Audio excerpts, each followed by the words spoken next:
नमस्ते, मी वंदना. पुन्हा एकदा माझ्या चॅनलमध्ये तुमचं सगळ्यांचं स्वागत. तर मी तुम्हाला कॉलर ब्लाउज कटिंग दाखवते. खूप सिंपल पद्धतीने हा व्हिडिओ आहे कॉलर कटिंग ब्लाउजचा आणि 4 टक्समध्ये आहे. व्हिडिओ आवडला तर लाईक करा, शेअर करा आणि सबस्क्राईब करायला अजिबात विसरू नका. तर कंटिन्यू व्हिडिओ बघा, कारण मी डायरेक्ट ब्लाउज पीसावर तुम्हाला कटिंग दाखवते. हा आहे ब्लाउज पीस, 1.5 मीटर आहे, कारण म्हणजे डेली यूजसाठी हा शिवायचा आहे. याची बाही थोडी जास्तच आहे, जवळजवळ 22 इंचाची बाही आहे कॉलरमध्ये. तर आपण सगळ्यात अगोदर उंची घेऊ. तर आपल्याला 22 इंच इथपासून धरायचं आहे.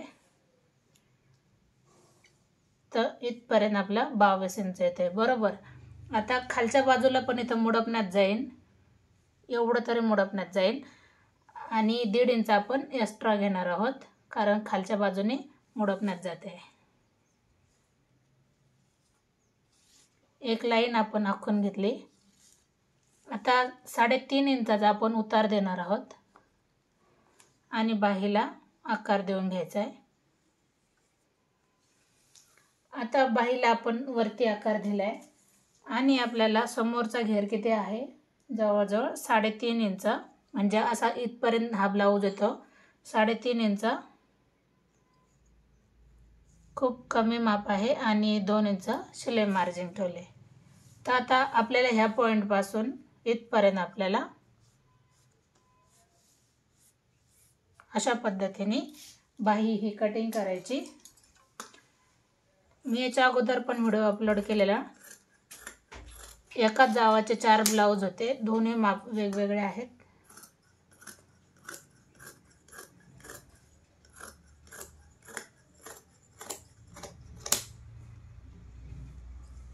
आता थोडंसं मी एकसारखं करून घेते. आता आपल्याला काय करायचं आहे, मधला पॉइंट काढून घ्यायचा आहे.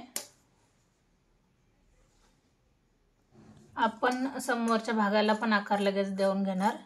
1/2 इंचाचा आपल्याला आकार देऊन घ्यायचा आहे. बघा, अशा पद्धतीने हा आकार आलाय. आता आपली बाही झाली कटिंग. आता आपण घेणार आहोत पाठीमागचे भाग कट करून, म्हणजे आपण पाठीचा भाग कट करून घेऊ. खूप सिंपल पद्धतीने ब्लाऊज आहे, कुठेही अवघड काहीच नाही. आणि एकसारखेच जवळजवळ माप येतील, थोडाफार बदल होत चालतो. सगळ्यात अगोदर आपण टाकणार आहोत उंची. तर उंची आहे कस्टमरची 14.5 इंच. तर त्याच्यामध्ये आपण 1 इंच ॲड करणार आहोत, म्हणजे 15.5 इंचावर आपण एक खूण केली.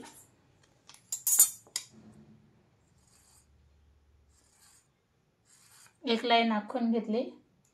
आता शोल्डर आहे कस्टमरचा 14 इंच, तर आपण 7 इंचावर एक मार्क करायचं आहे. शोल्डर जास्त, म्हणजे जसं आपण ड्रेसचा शोल्डर घेतो त्यानुसार त्याचं शोल्डर घ्यायचं आहे. चेस्टमध्ये कमी आहे कस्टमर, पण शोल्डरमध्ये मापात बसते, कारण बऱ्याच जणांचा प्रॉब्लेम येतो, शोल्डर जास्त बसतं आणि चेस्टमध्ये कमी येते. तर 7 इंच आपण शोल्डर घेतले, तसंच 7 इंच आपण खाली घ्यायचं आहे. जेवढं शोल्डर बसतंय तेवढंच आपल्याला खाली घ्यायचं आहे. आता 1 इंच आपण उतार देणार आहोत.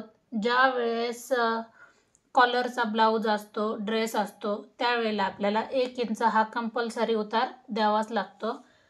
आता आपण लगेच येणार आहोत गळ्याकडं. तर 2.25 इंच आपण हा गळा घेतलाय, 2.25 इंच घेतलाय. आता आपण छातीचं माप घेऊ. 8ची घडी आहे, म्हणजे 32 छातीचा हा ब्लाऊज आहे. 8ची घडी आली, बरोबर. आता त्याच्यामध्ये 2 इंच आपल्याला लूज ठेवायचं आहे, म्हणजे 10ची घडी आली, बरोबर. इथं आता कंबर आहे कस्टमरचा 25 इंच. 25चा आपल्याला चौथा भाग काढायचा आहे.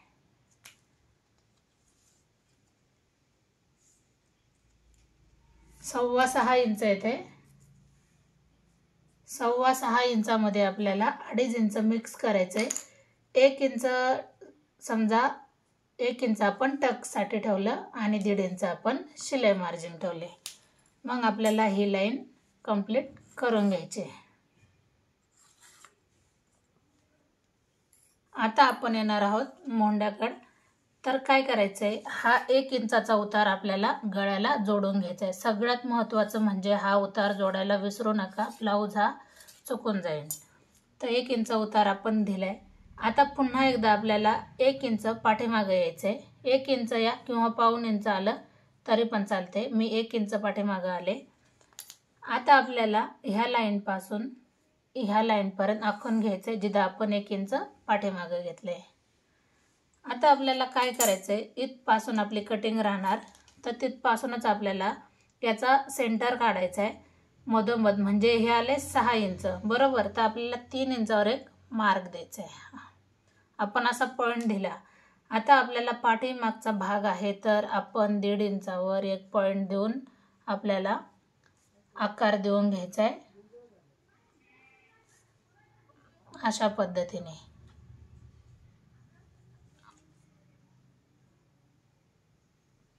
अशा पद्धतीने हा झाला आपला कंप्लीट पाठीचा भाग तयार. आता आपल्याला काय करायचं आहे, आपण 1 इंचावर पाठीमागच्या गळ्याला गोल आकार द्यायचा आहे नॉर्मल पद्धतीने. 1च इंच घेतलाय, कारण हा कॉलर ब्लाऊज आहे, याला जास्त पाठीमागून गळा देत नाहीत. तर गळा आपण नंतर कट करू, अगोदर आपण ही कटिंग करून घेऊ.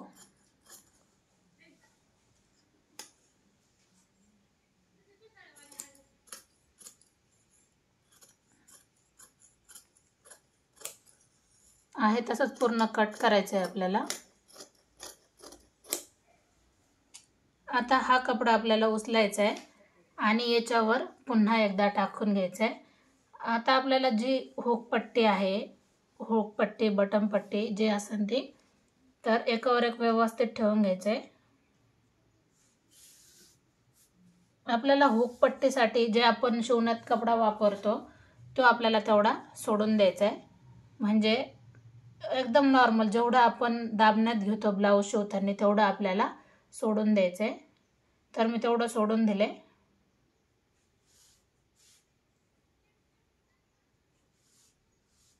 कुठं काय बदल करायचा तर व्हिडिओ पूर्ण बघा, म्हणजे तुमच्या लक्षात येईल.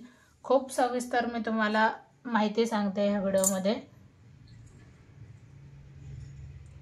तर जेवढा आहे आपल्याला त्यानुसारच आपण याचा पाठीचा भाग जेवढा आपण ठेवलाय त्याच्यावरच आपण आखून घेणार सगळं.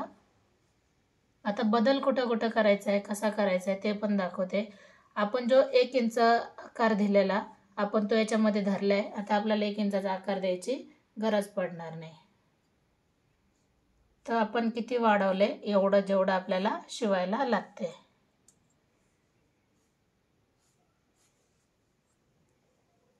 आता आपण गळा घेतलेला 2.25 इंचाचा, तर ह्या लाईनपासून मी 2.25 इंचावर एक मार्क करते.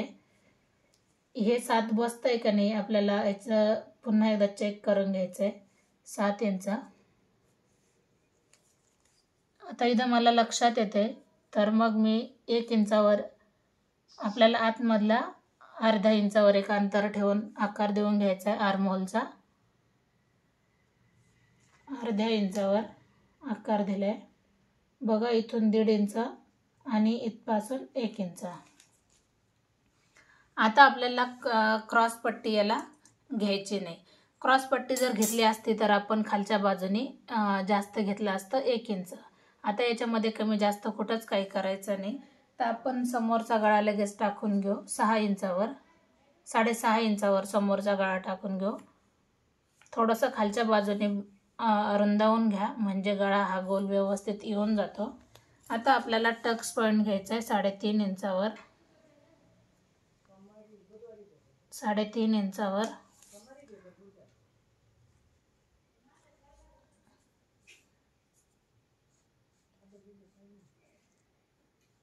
आपल्याला 1 इंचाचा हा टक्स घ्यायचा आहे.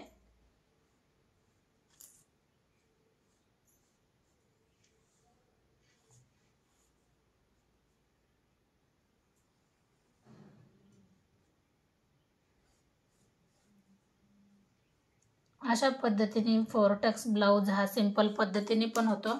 जसं आपण पाठीला पट्टी काढतो आणि बसवतो त्यानुसारच याला पण बसवता येते. किंवा क्रॉस पट्टीमध्ये जर तुम्हाला कॉलर ब्लाऊज लागत असेल तर तशी पण कमेंट करा, त्यानुसार पण मी व्हिडिओ बनवायला नक्कीच प्रयत्न करेन. तर आता आपण याची करणार आहोत कटिंग.